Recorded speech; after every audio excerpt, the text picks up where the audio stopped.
Salam saudara-saudari semua. Hari ini kita renungan pagi mulai dalam kitab yang baru dan kita membaca kitab Matius. Berikan tepuk tangan kita pada Tuhan Yesus. Kita membaca silsilah Yesus Kristus. Dan kitab Matius kita telah membaca berapa kali, bahkan di KKS Roh Kudus 100 hari kita pun membaca kitab Matius. Allah terus bersabda untuk kita. Dan hari ini apa yang diberikan petunjuk Allah kepada kita? Saya percaya Allah pasti memberikan mana yang segar bagi kita. Amin. Terlebih lagi di zaman sekarang. Kita tahu dunia ini sulit, terus perang. Jangan berhenti perang, damai, tetapi kemungkinannya kecil.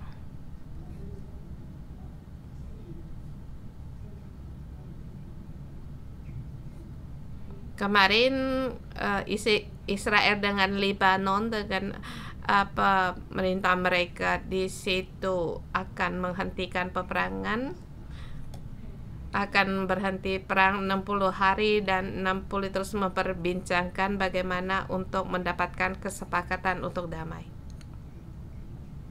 Ya, tentu masing-masing punya pendapatnya sendiri, dan saya percaya Israel bisa berhenti untuk berperang dan damai yang sejati. Tetapi di dunia adakah damai yang sejati? Saya percaya kita harus menanti sampai Kristus datang kembali. Dan di ayat hari ini dalam situasi kita yang demikian, bahkan mengancam perang dunia ketiga, apakah akan berperang? Kita tidak tahu.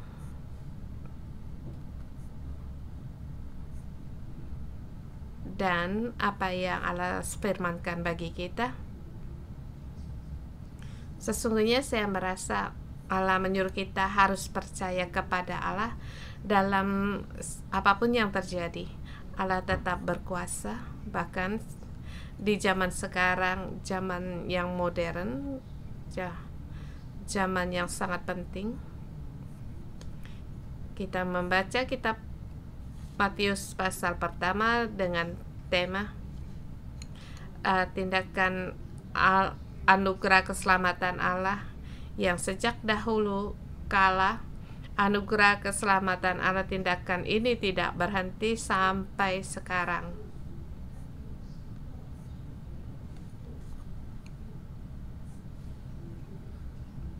Sampai Kristus datang kembali.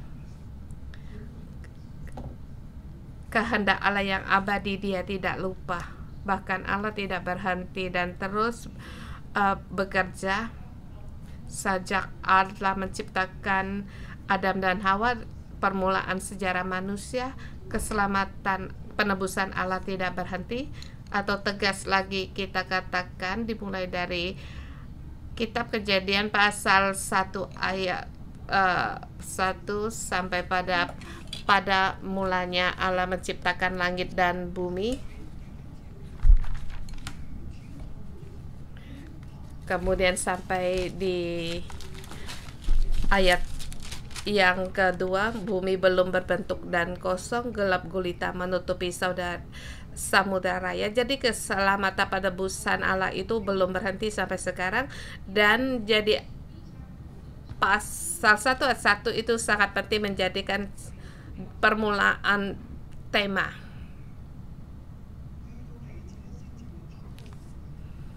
Sampai di ayat kedua baru poin daripada penciptaan, tetapi bagi saya, pandang saya bukan demikian. Di ayat pertama itulah mulanya Allah menciptakan.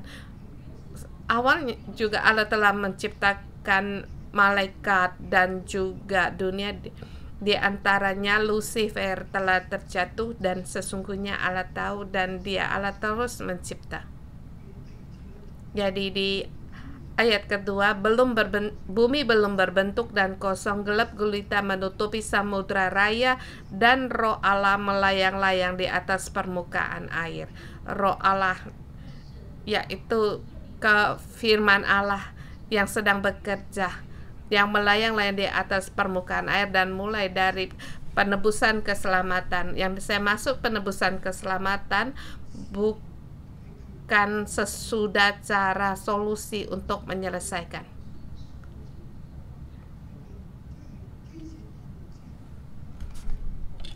Bukan setelah malaikat jatuh cara solusi menyelesaikannya, bukan demikian, tetapi Allah dari awal ciptaannya telah termasuk segala, sudah termasuk dalam ini, tetapi sejarah harus terjadi setelah terjatuhnya malaikat dan manusia mulai menciptakan manusia yang kita sebut dengan 6 hari Allah menciptakan dan hari ke-7 Sabat. Ini adalah ciptaan penebusan keselamatan, dan dalam penebusan keselamatan ini Allah yang kehendaki adalah kemuliaannya untuk menutupi seluruh bumi, seluruh alam semesta di dalam kerajaan Allah.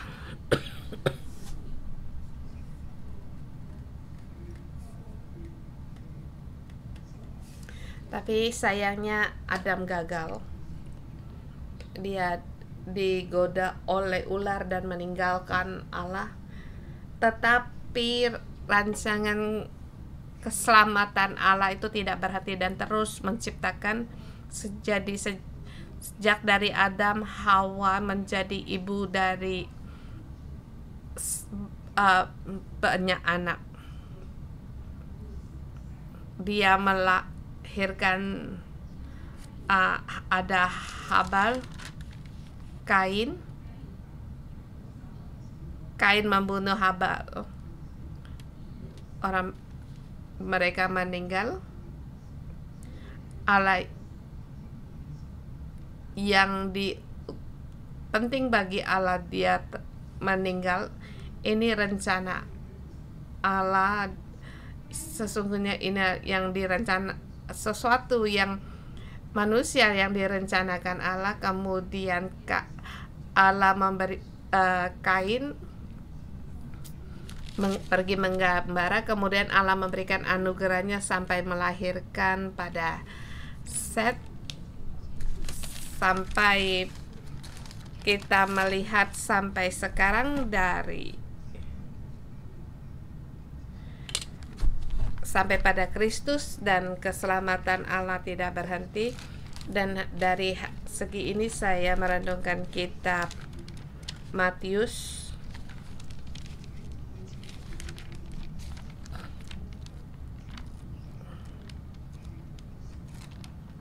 dan saya sendiri melihat kitab Matius menyatakan tentang kerajaan Allah yang tidak berhenti. Manusia gagal, tetapi Allah kembali lagi berhenti.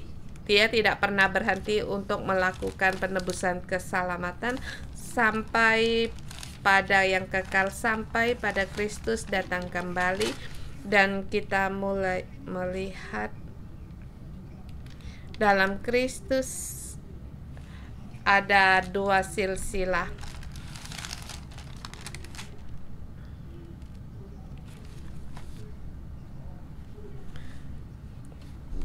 Dari Abraham ditelusuri sampai pada Adam, dan di dalam silsilah ini ada kesepisalan apa, yaitu yang ingin saya sampaikan di hari ini, yaitu generasi yang besar. Dan sesungguhnya apa generasi besar ini?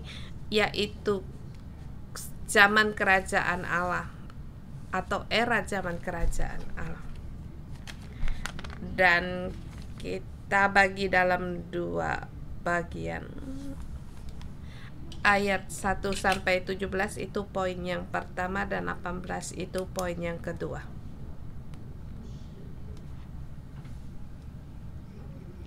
Ayat pertama dikatakan,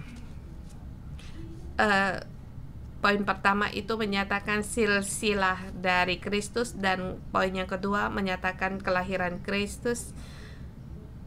Sepertinya poin yang kedua menjelaskan poin yang pertama, terlebih dari menjelaskan poin pertama, ayat 16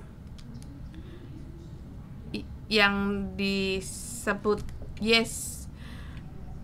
Yakub memperanakan Yusuf suami Maria yang melahirkan Yesus yang disebut Kristus.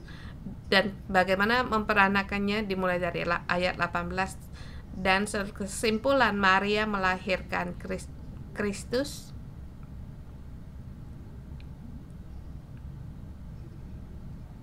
Kita masuk di dalam silsilah ini.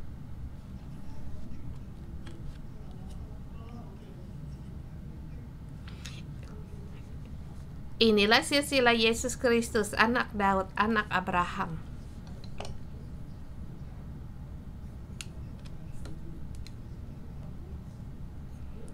Dalam teks asli, silsilah Yesus Kristus seperti ayat kita, yang mengenai hubungan dengan silsilah Kristus.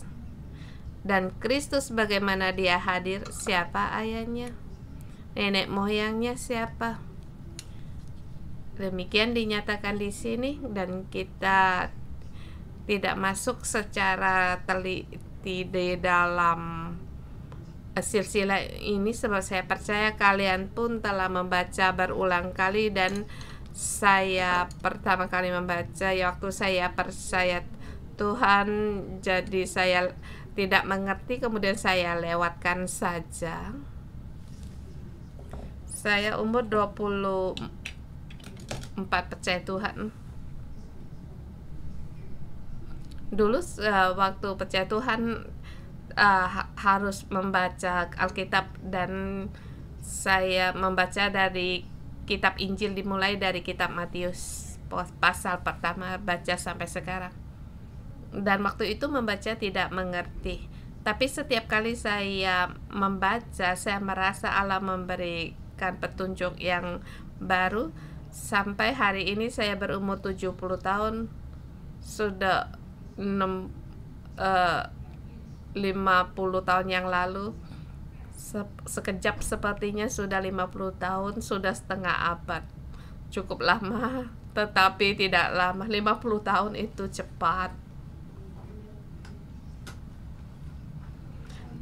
Terlebih datang di gereja 611 23 tahun, hampir 24 tahun. Dalam 23 tahun ini waktu sangatlah cepat.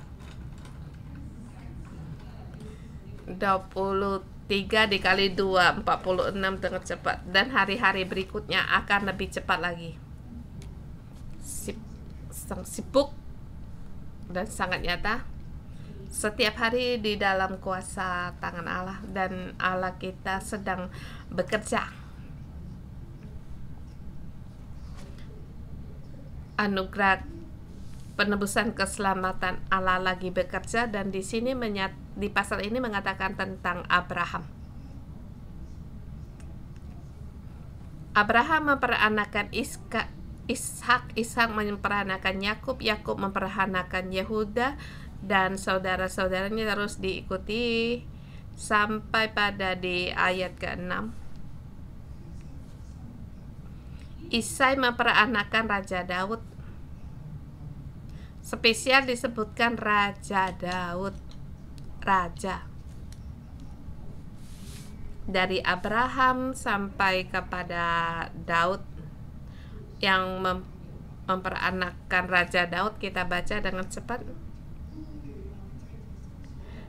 Daud memperanakan Salomo dari istri Uria, dan terus kita melihat kerajaan Daud dimulai.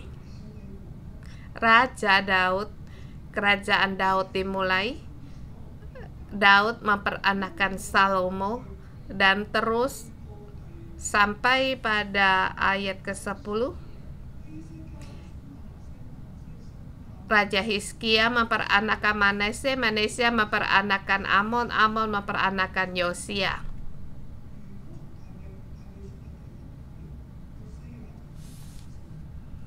Kalau dihitung dari Daud sampai ke Yosia, Yosia adalah keturunan yang ke-14. Dari generasi Abraham pertama sampai Daud juga di situ 14 keturunan.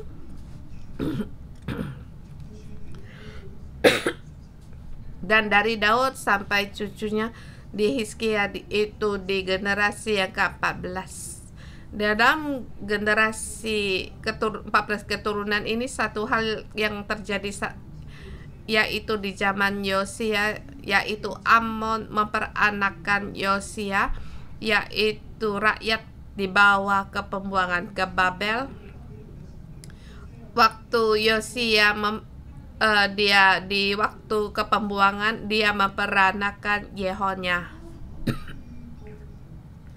Dari Abraham sampai Daud, berdirinya kerajaan Daud. Dari Daud sampai pada Yosia, Yosia dibawa ke pembuangan, dan di pembuangan dia memperanakkan Yehonya. Ini adalah satu era yang baru. Daud dari Abraham sampai ke Daud, generasi yang apa? Yaitu zaman kerajaan dari Daud, dan dari Daud sampai pada Yokanyas atau sampai pada Yosia.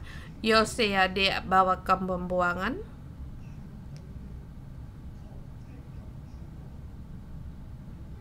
Kerajaan Daud, kerajaan Yehuda. Terlebih dahulu kerajaan Israel telah dibinasakan, dan kerajaan Daud pun terpecah. Setelah Salomo, kerajaan Israel terpecah. Yerobeam, Rehabeam, dan Yerobeam.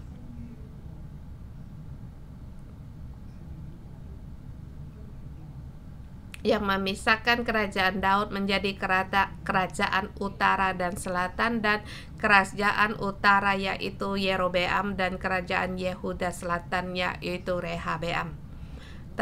Kerajaan utara terpisah dan mulai menyembah berhala, tapi kerajaan selatan tetap di Yerusalem menyembah Allah. Tetapi maka cepat kerajaan utara di situ diruntuhkan karena banyak pembunuhan, perampasan yang terjadi di situ, dan kerajaan selatan dalam kegentingan ini dia seperti gelagah yang diombang-ambingkan, tetapi anugerah Allah tetap Allah, dan Allah tidak mau di situ memadamkan keturunan Daud sehingga kerajaan Yehuda terus hidup. Tetapi akhirnya dosa-dosa mereka, walaupun merah seperti kemirci, seperti yang dikatakan kitab Yesaya pasal pertama, walaupun dosamu merah seperti kemirci, tetapi Allah berfirman, aku akan menjadikan dosamu putih seperti salju.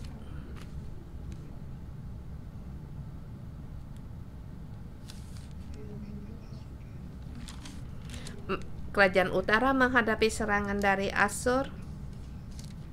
Allah lewat Yesaya berfirman kepada mereka, kerajaan Asyur akan mundur. Akan ada seorang anak darah akan melahirkan seorang anak laki-laki, dan akan menamakan dia Immanuel.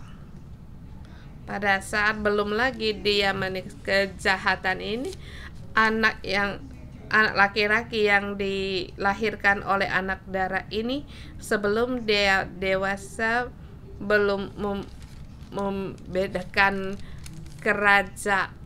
kejahatan dunia ini, kerajaan Asyur telah harus mundur. Masa lalu mereka yang berkuasa, mereka mundur. dikatakan anak darah yang mengandung dan melahirkan seorang anak laki-laki. Dan bagi kita melihat kerajaan Yehuda perlahan mereka pun binasa. Sampai di zaman Yosia mereka ditawan, diangkut ke pembuangan, dan di Babel memperanakan Yehonya. Ini di era yang bagaimana setelah melewati 14 keturunan zaman kerajaan dibinasakan, manusia terus gagal, dan anak cucu dari Daud, anak darah dagingnya sendiri, keturunnya dari Daud terus mengalir ke keturunannya yang berikutnya gagal. Tetapi apakah kehendak Allah itu gagal? Tidak. Janji Allah dan kehendak Allah sejak dari menciptakan Adam dan Hawa tidak pernah berhenti, tetapi manusia gagal.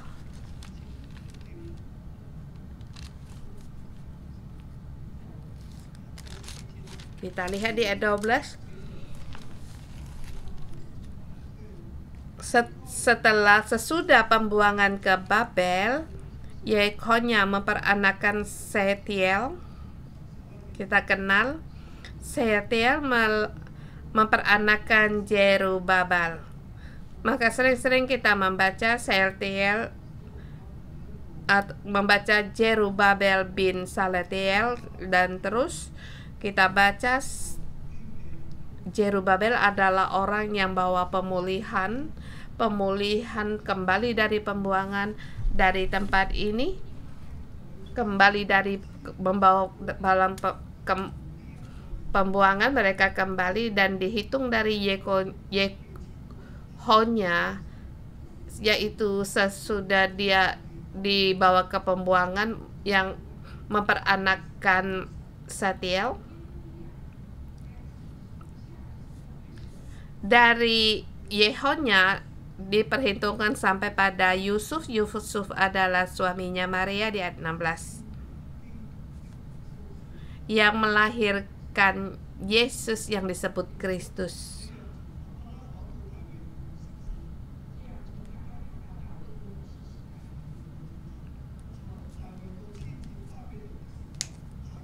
Di sini 14, dan seluruhnya ada 14 keturunan dari Abraham sampai Daud, 14 dari keturunan dari Daud sampai ke pembuangan ke Babel, juga di situ 14, dan 14 keturunan dari pembuangan ke Babel sampai pada Kristus, yang tadi saya terus jelaskan bahwa Abraham sampai Daud itu 14 keturunan, itu berdirinya kerajaan Daud.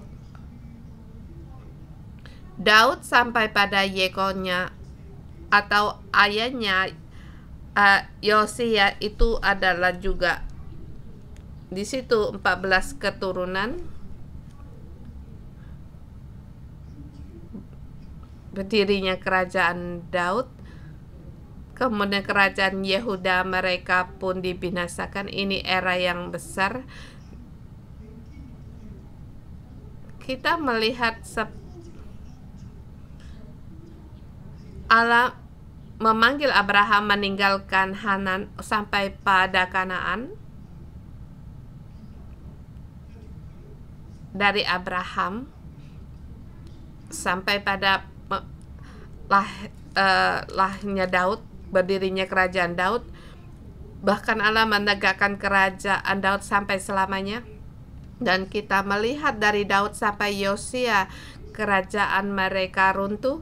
Seperti kerajaan manusia, kerajaan Daud yang di bumi lenyap, gagal semua. Tetapi Yosia yang ia peranakan dari Yehonya sampai pada Yusuf di generasi 13, dia Allah yang diurapi Kristus, sebab istrinya Maria. Maria melahirkan Kristus, dan Kristus generasi keturunan yang ke-14, dimulai dari Yohana sampai pada Kristus.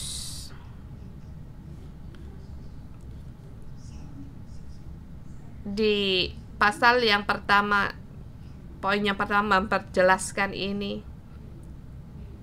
Setiap keturunan mempunyai kunci tersendiri. Dari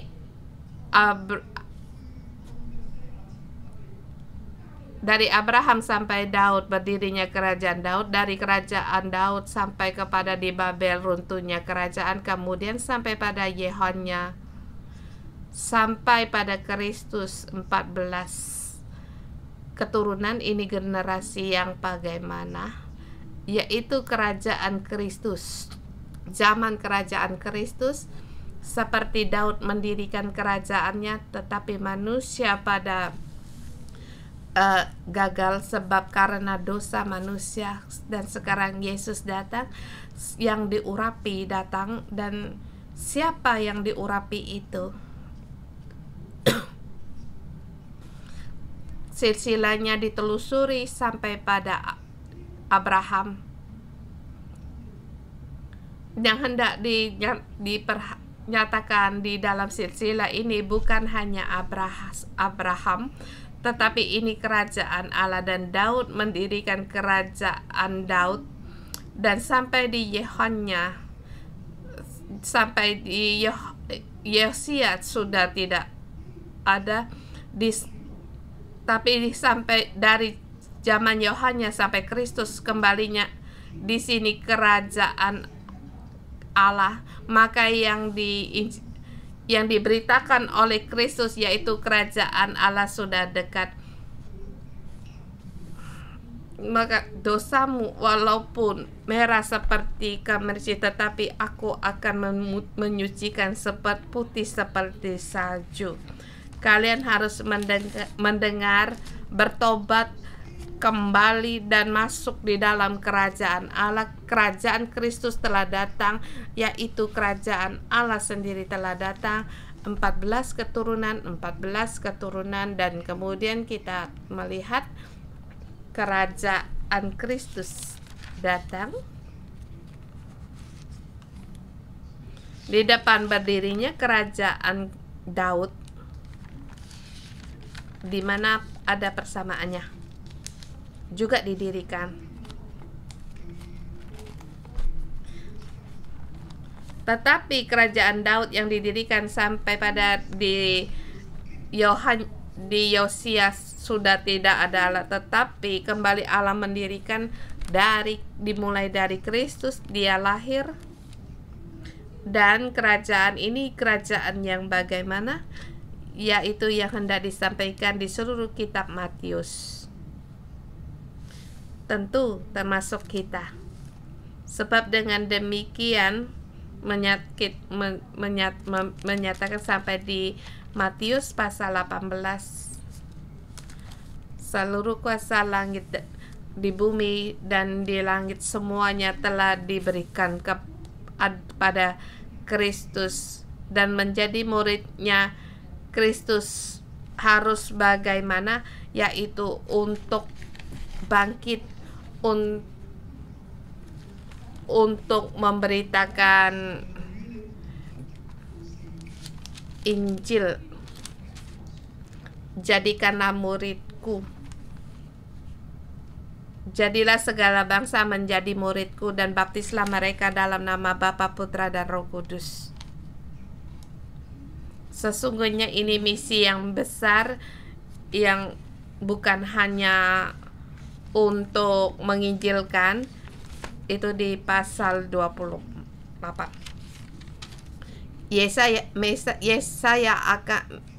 Mesias akan datang menyertaimu sampai dia datang kembali di seluruh zaman sekarang. Kristus memberikan tahu kepada kita, dan dia adalah kerajaan Allah, dimulainya kerajaan surga.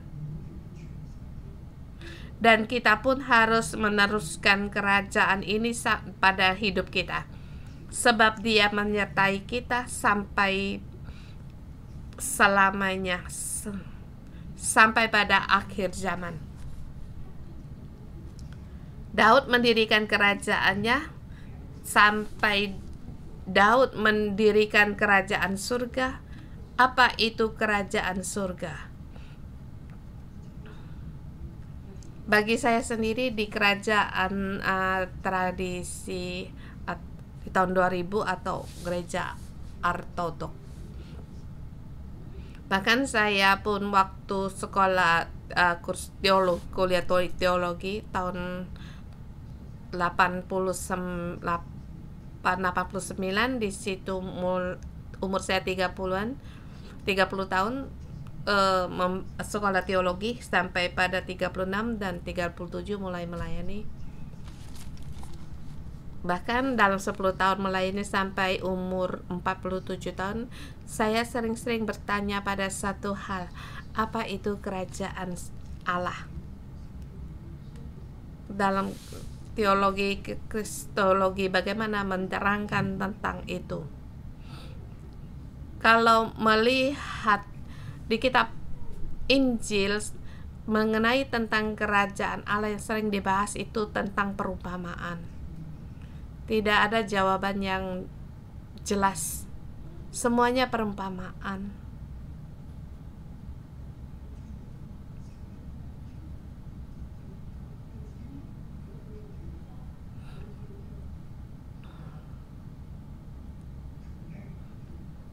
Sampai pada mengatakan tentang kerajaan Allah itu ada umatnya, ada tempatnya, ada kuasanya.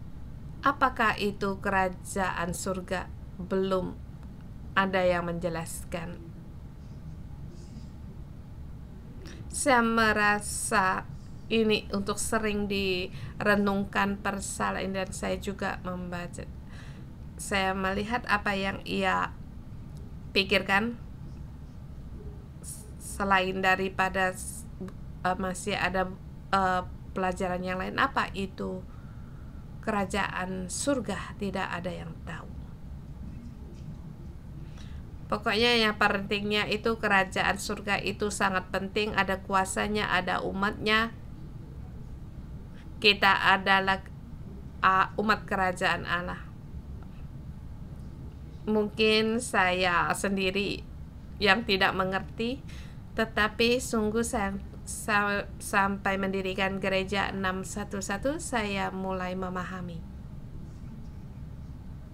Saya mengerti apa yang dikatakan oleh guru saya Pekar.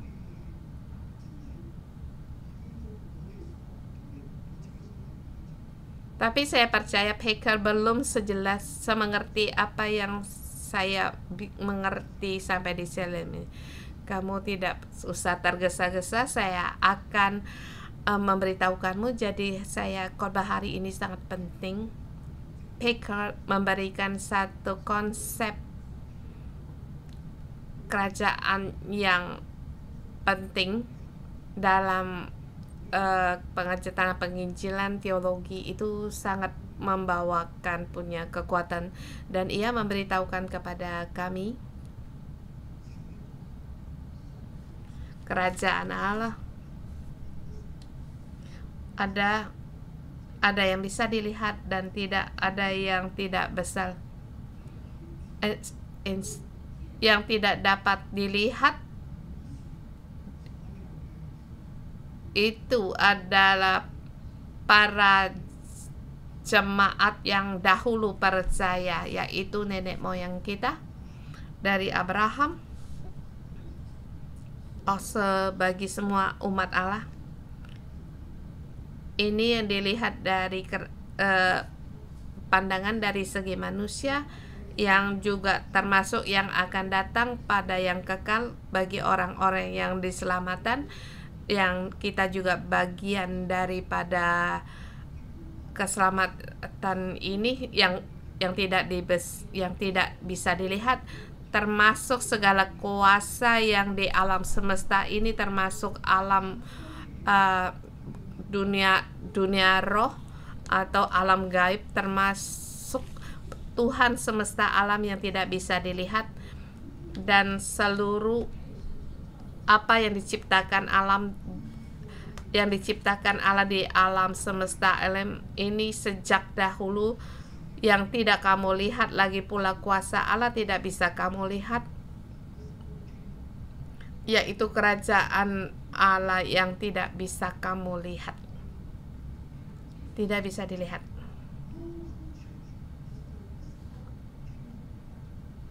Tetapi yang kerajaan Allah yang bisa dilihat itu gereja, yaitu tubuh Kristus,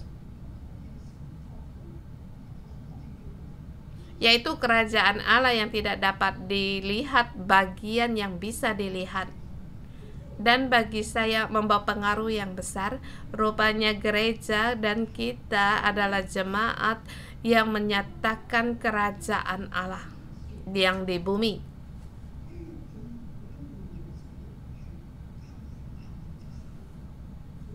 Bagi saya membuatkan pemahyuan bahwa kita adalah kepala dari segala atas segalanya. Terhadap Allah, gereja yang didirikan Kristus sebagai kita sebagai tubuh Kristus itu satu yang sangat tinggi, tetapi banyak masalah. Baron pastoran pun banyak masalah, tetapi Allah tetap akan membawa mereka dalam kekudusan tanpa celah. Kerajaan Allah pasti disucikan. Jadi gerejanya, walaupun dosa mereka merah seperti kemirci, tetapi Allah akan menyucikan merah putih seperti salju. Orang bisa melihat, agar orang bisa melihat gereja dengan iman, bisa melihat kerajaan Allah yang tidak bisa dilihat. Ini cara pandang saya, konsep bagi gereja, dan saya percaya guru saya demikian mengajar kami. Dan dari posisi ini saya terus berkembang, dan gereja sesungguhnya kerajaan Allah yang dinyatakan, dan kita mohon Allah untuk menolong kita. Amin. Jadi Allah tetap bekerja. Jadi saya terus bahwa gereja adalah kepala dari atas segala sesuatu, tetapi ini satu yang menggentarkan, bahwa ada orang yang menajarkan ada 7 konsep dalam gereja, bahwa gereja, rumah tangga, dan tempat kerja itu sejajar. Sesungguhnya itu merendahkan posisi dari gereja yang merasa tidak mungkin. Maka ada gereja yang dibangun, tapi ini menyeleweng dari kebenaran. Saya percaya gunung Allah lebih tinggi dari segalanya, sebab Dia adalah yang berkuasa di atas segalanya.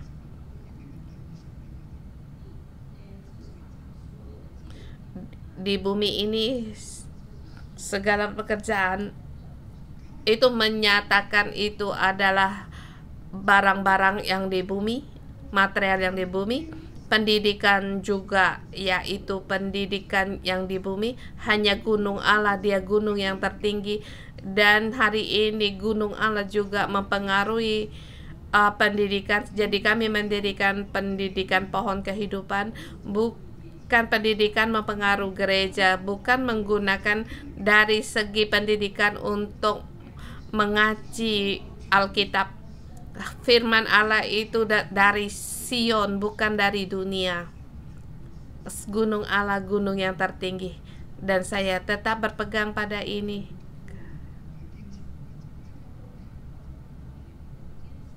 kalian bisa melihat bagaimana saya tetap berpegang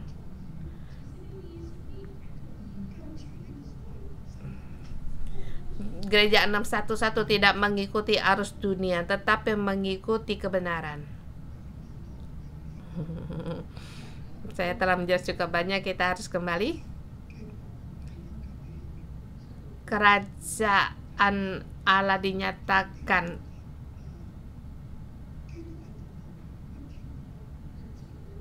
Kristus menyatakan kerajaan Allah, dia ada di kerajaan surga. Dan apa kesamaannya dengan kerajaan Daud? Kita mengatakan kerajaan Daud dia bisa binasa, tetapi kerajaan Allah tidak akan binasa. Mengapa kerajaan Allah tidak akan binasa? Yang dinyatakan dan kesamaannya yang saya ingin nyatakan itu apa? Allah sejak menciptakan dari permulaan, menciptakan Adam dan Hawa.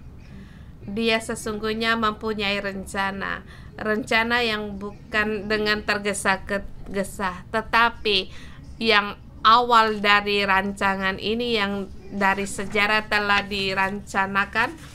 Dari sejak Allah menciptakan langit dan bumi, sampai dari awal permulaan dari ciptaan sampai sekarang, sampai pada yang kekal yang akan datang, tidak pernah berhenti. Yang hendak kita katakan, masalah kita, apakah itu kerajaan Allah? Sebab saya akan memberitahukan kepadamu. Allah menciptakan Adam dan Hawa, mereka gagal.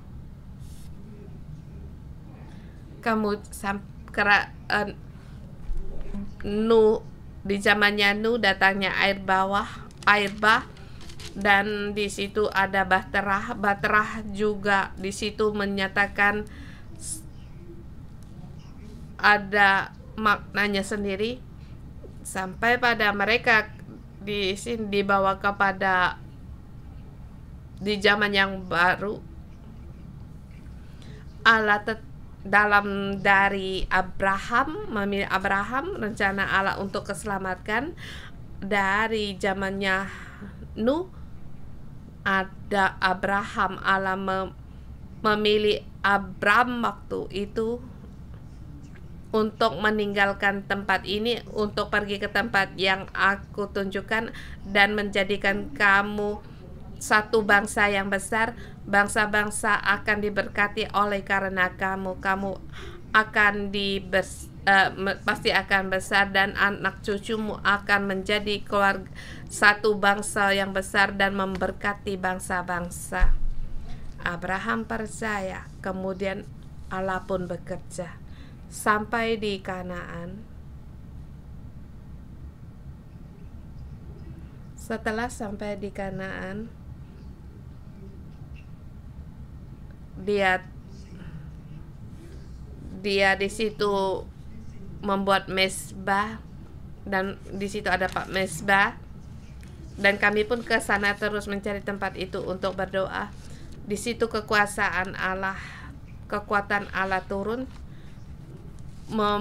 mendirikan mezbah di tanah Kanaan itu yang sulit. Tempat dia membangun mezbah itu di sampingnya Molok, kuilnya, yaitu tempat menyembah Baal.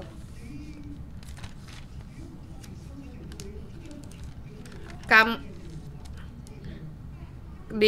di tempat orang menyembah Baal, kamu sekeluarga di tempat ini mendirikan mezbah untuk menyembah Tuhan.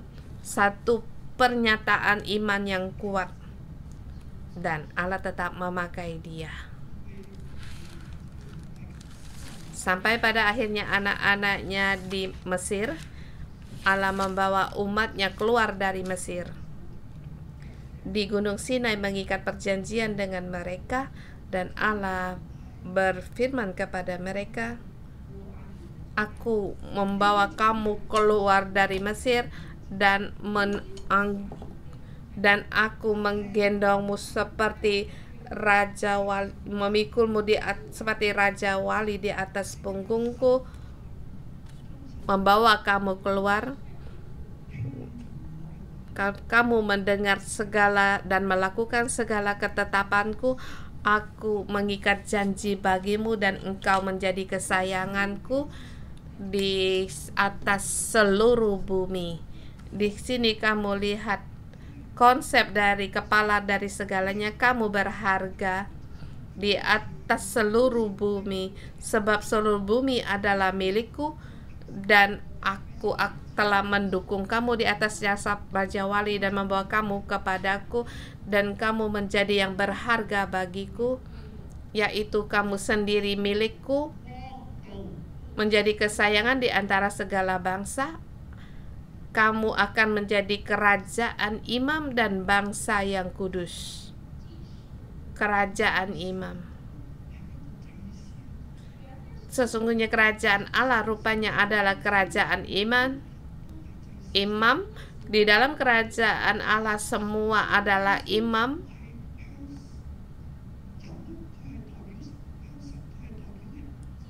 Semua para imam, dia sebagai wakil manusia, dari manusia dia sebagai wakil Allah. Dia adalah menjadi pengantara. Jadi Yesus adalah perantara. Kita di dalam Kristus juga menjadi perantara. Kita adalah imam. Kita adalah satu kerajaan.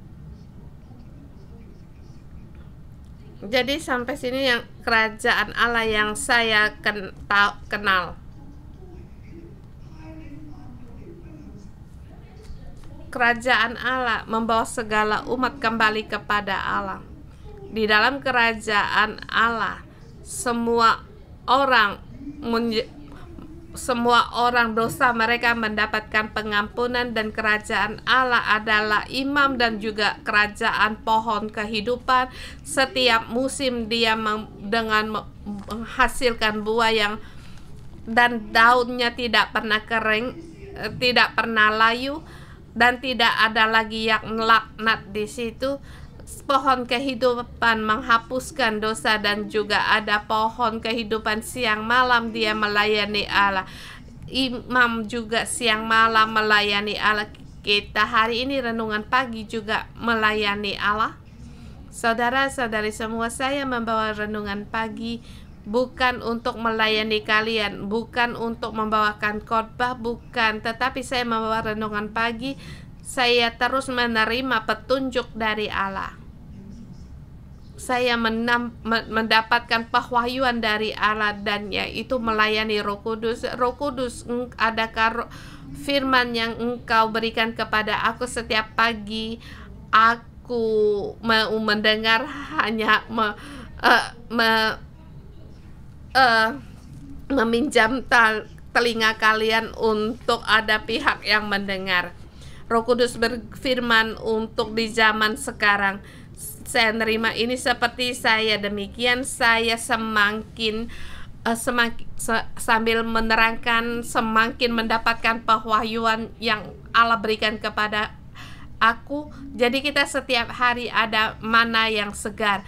Kerajaan Allah yaitu kerajaan imam, sehingga di seluruh dunia ini tidak ada lagi kegelapan dan tidak ada lagi yang laknat atau yang dikutuk. Di kitab Wahyu dikatakan tidak ada lagi yang gelap, tidak ada lagi lampu, sebab Allah sendiri yang menjadi terang bagi mereka. Bahkan mereka menjadi raja sampai selamanya, yaitu satu kerajaan, suatu raja seperti Daud, Abraham. Allah memanggil dia sampai ke Daud, yaitu Raja Daud. Tetapi manusia punya kelemahan. Daud juga punya kelemahan. Anaknya dan anak cucunya pun demikian keturunannya. Jadi kerajaan mereka binasa sampai pada Kristus. Allah tidak menyerah. Kristus datang bukan membawa kedagingan. Dan sampai di sini bagaimana datangnya Kristus? Ayah kedua orang tuanya itu bukan manusia. Maria adalah manusia, tetapi Maria dia mengandung dari Roh Kudus. dari segi darah daging, dia bukan darah daging dari Yusuf. Ini di poin yang kedua dimulai. Kelahiran Yesus Kristus adalah sebagai berikut. Pada waktu Maria ibunya bertunang dengan Yusuf, ternyata ia mengandung dari Roh Kudus sebelum mereka hidup sebagai suami istri, yaitu sebelum mengambil dia menjadi istri. Ya, sebelum mereka hidup sebagai suami istri, Maria telah bertunangan dengan Yusuf sebelum mereka hidup sebagai suami istri. Sebelum Yusuf belum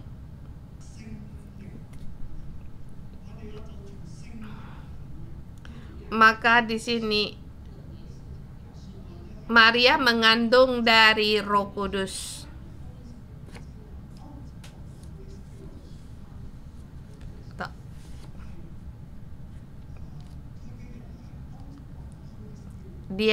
Yaitu ia dikandung dari Roh Kudus.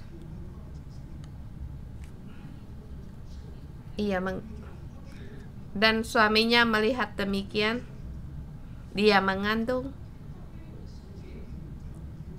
mau menceraikan dia, tetapi tidak mau mempercemarkan namanya, hanya ingin menceraikannya dengan diam-diam. Tetapi Tuhan menampakkan diri kepadanya, malaikat Tuhan menampakkan diri dalam mimpinya dan berkata kepadanya, Yusuf anak Daud, janganlah engkau takut mengambil Maria sebagai istrimu, sebab anak yang di kandungnya adalah dari Roh Kudus. Saling berhadapan, depan juga ia dari Roh Kudus, di sini juga dari Roh Kudus, diulangi. Ia akan melahirkan anak laki-laki dan engkau akan menamakannya dia Yesus, karena dialah yang akan menyelamatkan umatnya dari dosa mereka, dan namanya akan disebut Immanuel, supaya tergenapi yang difirmankan Tuhan oleh nabi. Janji dari kitab Daniel, janji Allah bahwa akan datang yang diurapi, yaitu Kristus, yaitu yang ditantikan oleh orang Israel, yaitu Kristus. Dan bagaimana Kristus ini datang? Dia datang dari Roh Kudus, dan dari kelahirannya ada manusia, keturunan dari Maria, dan juga dari Roh Kudus. Maka sering kita sebut kristologi. Dia 100% manusia dan 100% Allah, sebab dia dikandungkan dari Roh Kudus. Maria mengandung dari Roh Kudus. Dia adalah Allah, rohnya datang kepada Allah dan menjadikan manusia, jadi manusia. Demikianlah Kristus lahir.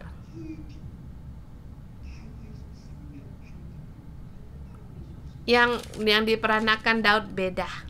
Daud bisa gagal.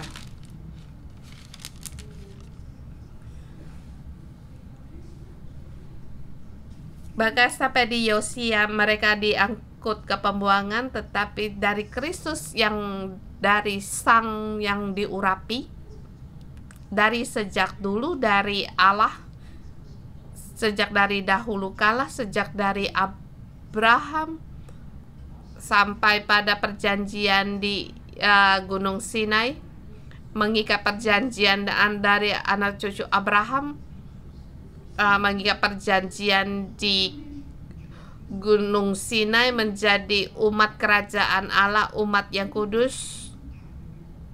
kemudian terdirinya kerajaan Daud, tetapi kerajaan Daud akan runtuh. Kerajaan Daud, kerajaan utara selatan runtuh, tetapi pekerjaan Allah tidak berhenti sampai pada perjanjian baru.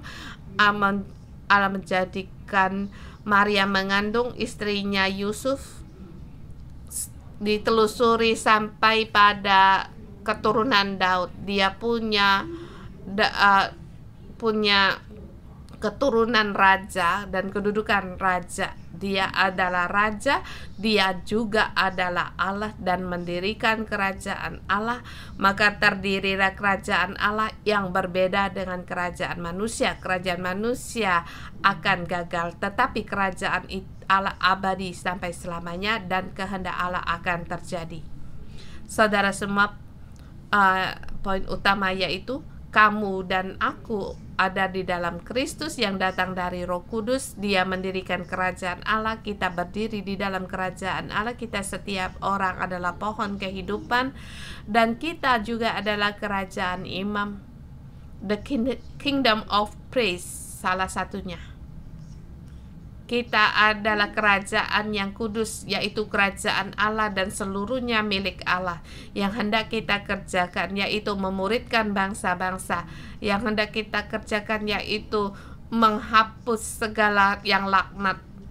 Yang kita kerjakan melayani Allah, dan juga yang hendak kita kerjakan yaitu membawa terang dunia untuk menerangi seluruh dunia ini. Mari kita mohon Tuhan untuk menolong kita menyembah Tuhan Allah kita.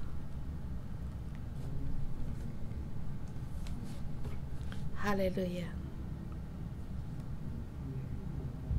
Tuhan, kiranya datanglah kerajaan-Mu, jadilah kehendak-Mu.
Saudara-saudari semua, adakah kamu merasakan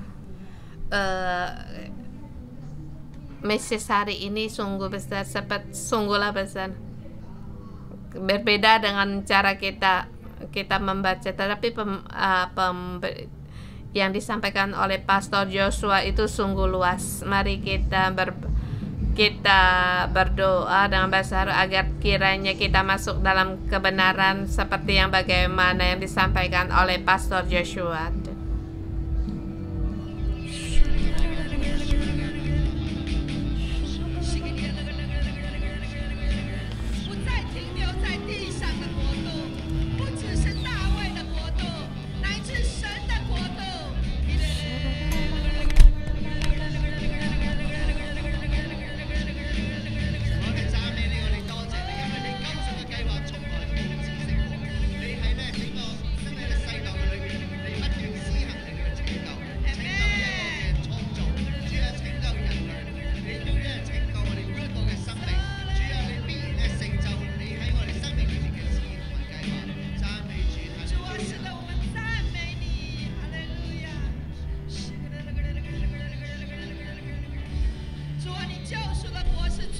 Tuhan, kerajaan keselamatanmu sampai selamanya, keselamatanmu sampai selamanya, sejak dari kejadian Tuhan, keselamatanmu sampai selamanya. Walaupun seberapa rusaknya manusia, tetapi penebusan keselamatan sampai selamanya. Tuhan, kami memuji Engkau.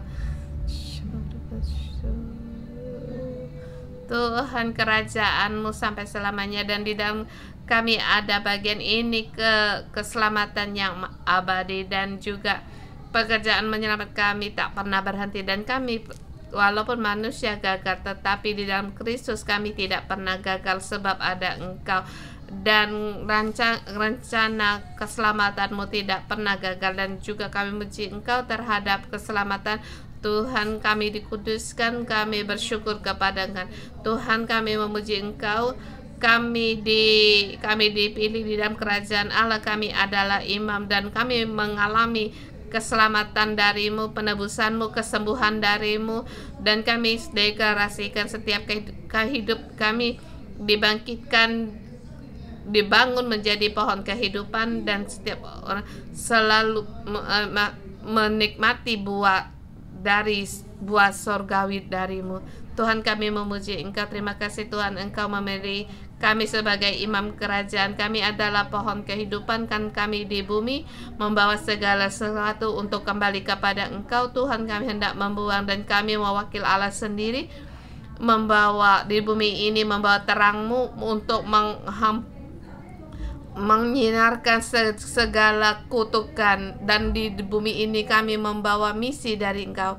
Tuhan, kami memuji Engkau. Sungguh kami, Tuhan, kami menjadi imam kerajaan di dalam komunitas ini. Tuhan, buang segala di tengah kami yang selalu merasa lemah, kami merasa tidak sanggup, kami di hadapan Allah sebagai wakil dari Allah, dan membawa segala sesuatu kepada Allah. Tuhan, mohon Engkau beri kami kekuatan dan kemampuan.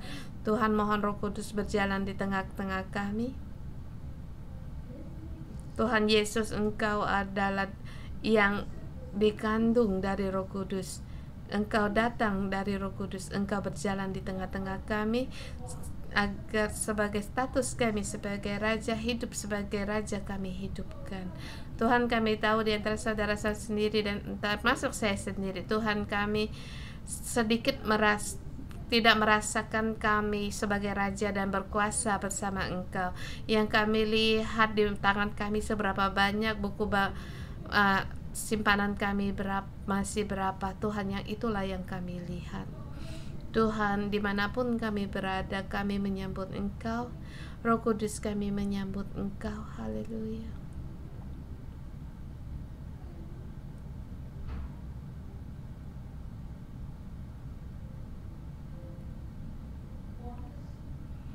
Kehidupan seorang raja, hidup yang membawa segala sesuatu kembali kepada Engkau. Yesus, Engkau adalah raja di atas segala raja. Tuhan, kami mengikuti Engkau. Engkau telah memberikan kuasa-Mu kepada kami, kuasa untuk mendapatkan hidup, kuasa membawa orang keluar dari kegelapan.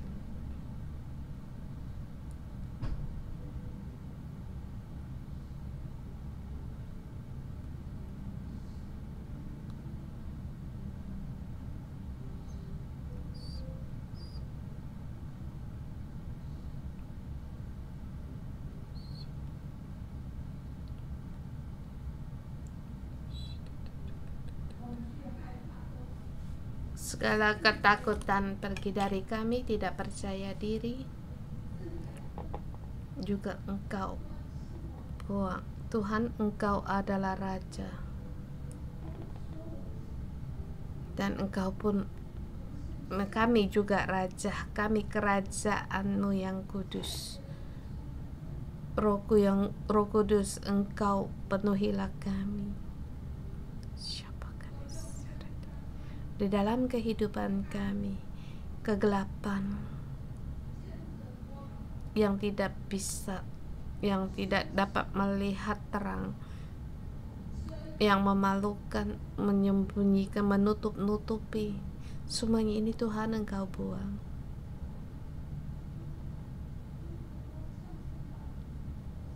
Tuhan, terang-Mu telah masuk di dalam jiwa kami. Haleluya.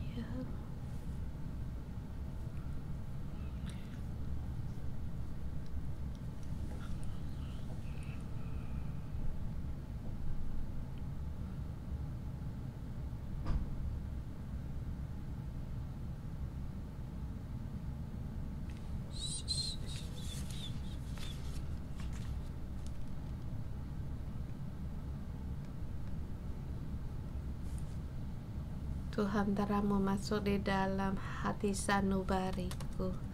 Hanya terang-Mu yang bisa melenyapkan kegelapan. Tuhan, buang segala di dalam rancangan di dalam hatiku, tidak percaya diri. Buang segala ketakutanku yang tidak sanggup, kurang percaya.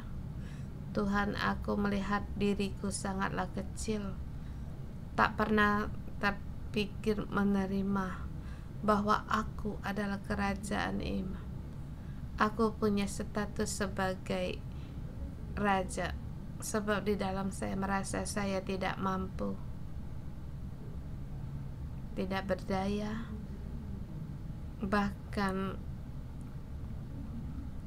putus asa. Tuhan, aku tidak melihat. Tuhan, aku mendapatkan keselamatan dari Engkau, mendapatkan keselamatan dari Engkau sebagai anak-Mu, sebagai umat-Mu. Aku menerima statusku sebagai imam kerajaan, menerima identitas sebagai kepala di atas segala yang ada. Tuhan, ampunilah segala kurang percayaku, keraguanku. Bahkan di dalam berdoa pun saya tidak seluruhnya percaya, Tuhan. Tapi pagi hari ini Engkau memberikan aku melihat bahwa aku dipilih. Itu adalah kasih karunia, karunia penebusan, keselamatanmu, ciptaanmu, penebusanmu. Begitu luas, begitu berkuasa. Engkau menciptakan, aku menciptakan kami semua orang. Kami telah mendapatkan, bahkan di dalam Kristus, kami di dalam Kristus telah menerimanya. Tuhan, hari ini kami datang kembali di hadapan kami, mau membuang segala ketidaksanggupan kami, keraguan kami.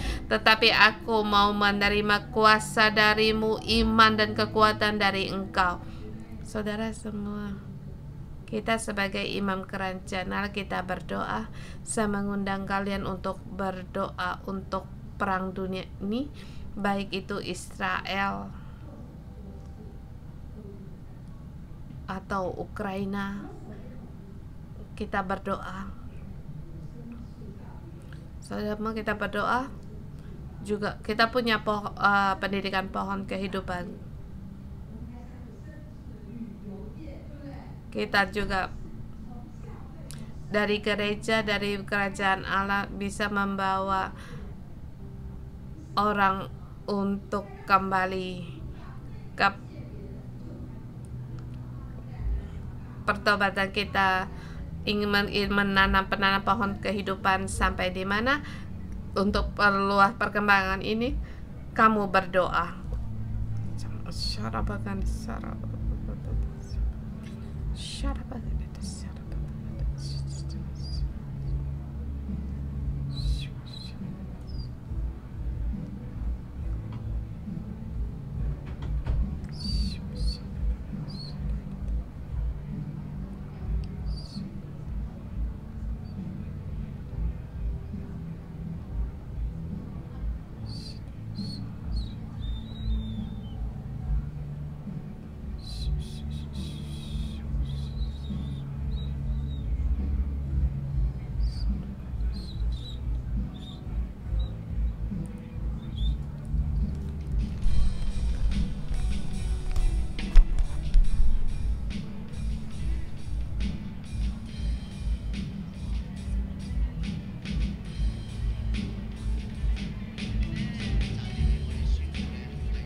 Tuhan kami adalah kerajaan yang Kau dirikan, kesal kami sehingga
saudara-saudari semua, di Gunung Sinai Allah mengikat perjanjian dengan umat Israel yang dibimbing oleh Musa. Dikatakan kalau kamu berpegang pada perintahku dan berpegang pada setiap ketetapanku, kamu akan menjadi umat kalau kesayanganku, sebab segala yang di bumi adalah empunyaku.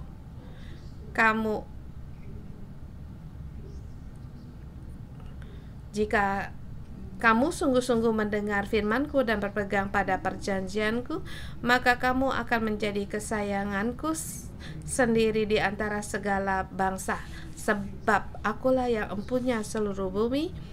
Kamu akan menjadi bagiku kerajaan imam dan bangsa yang kudus. Tetapi kita di bumi ini gagal. Tapi kita di sini menerima Roh Kudus di dalam Kristus. Kita di dalam Kristus, kita adalah raja, sebab Kristus adalah raja.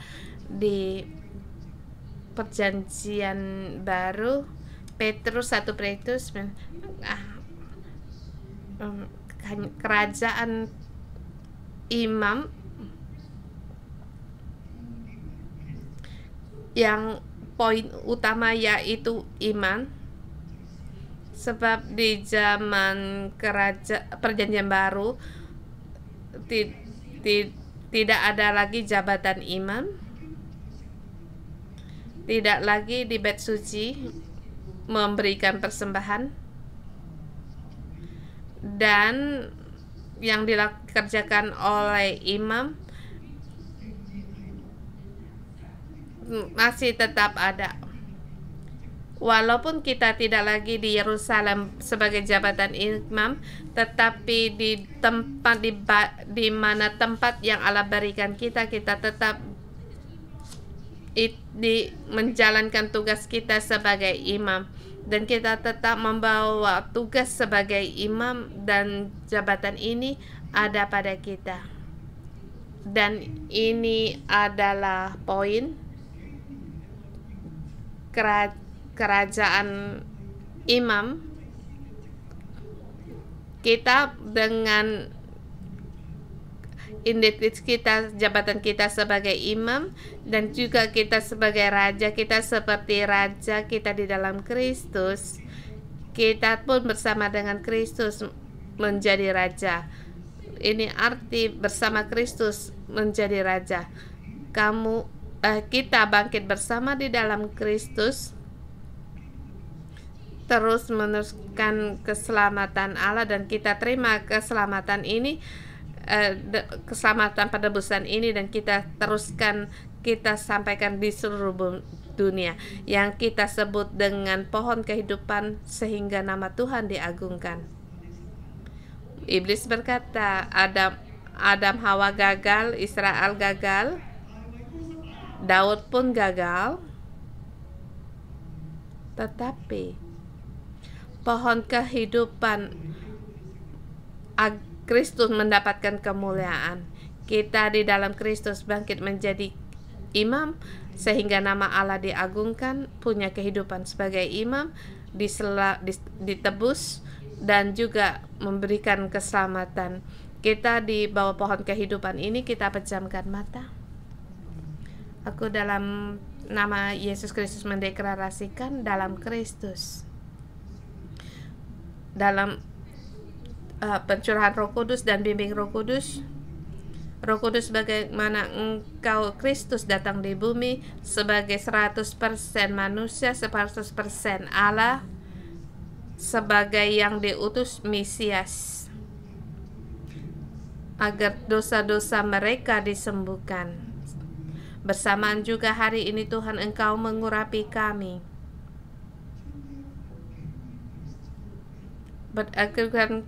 Kingly priest, kerajaan imam ini Engkau berikan kepada kami, agar kami menjadi imam kerajaan imam, dan juga punya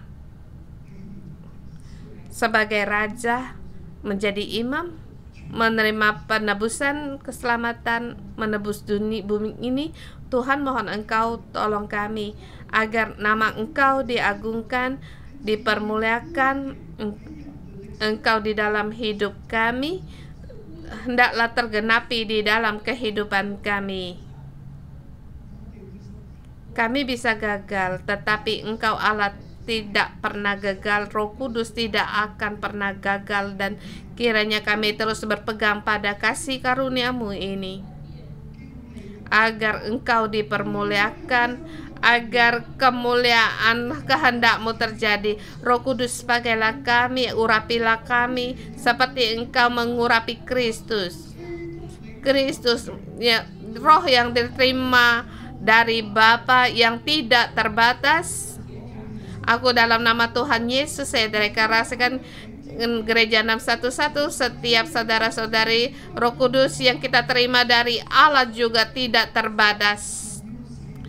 Allah mau memakaimu, memberkatimu sebagai pohon kehidupan yang Ia dirikan, yang ditanam oleh Tuhan, sehingga nama Tuhan diperagungkan.